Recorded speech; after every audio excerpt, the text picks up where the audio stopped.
Տղամարդը ձեռքերը իջեցրեց քացախով պատրաստված այս լուծույթի մեջ 30 րոպե անց հրաշք կատարվեց։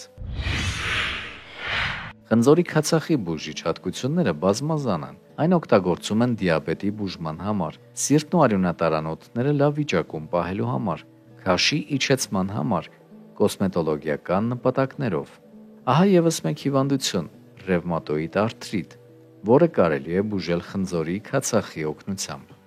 Խնձորի քացախը արդյունավետ ձևով անցկացնում է հոդերի ցավը և քրոնիկական բորբոքվածությունը։ Արդյունքը բավականին շուտ է նկատվում։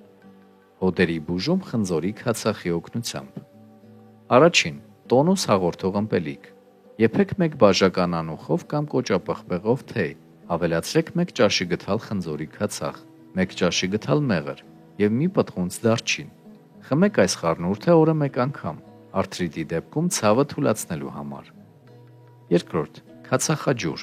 Խառնեք 1 ճաշի գթալ քացախը 1 բաժակ տաք ջրի հետ։ Խմեք ըմպելիքն օրը 2 անգամ, ուտելու ընթացքում։ Կարող եք մի փոքր մեղր ավելացնել, համը մի փոքր ավելի հաճելի դարձնելու համար։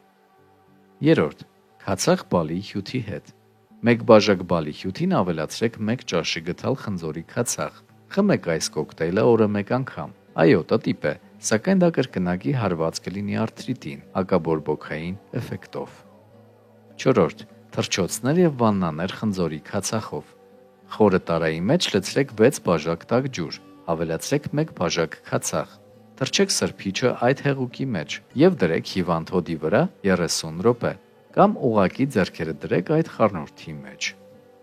Հինգերորդ՝ քացախով ձեթ։ Բորբոքված հոդերի համար պատրաստեք հետևյալ խառնուրդը. 1 բաժին ձիթայուղը կամ կոկոսի յուղը խառնեք 2 բաժին քացախի հետ։ Հաճելի բույր ստանալու համար ավելացրեք 2 կաթիլ ձեր սիրելի եթերային յուղերից։ Նյութի տեքստային տարբերակը կարող եք գտնել հոլովակի բնութագրի մեջ։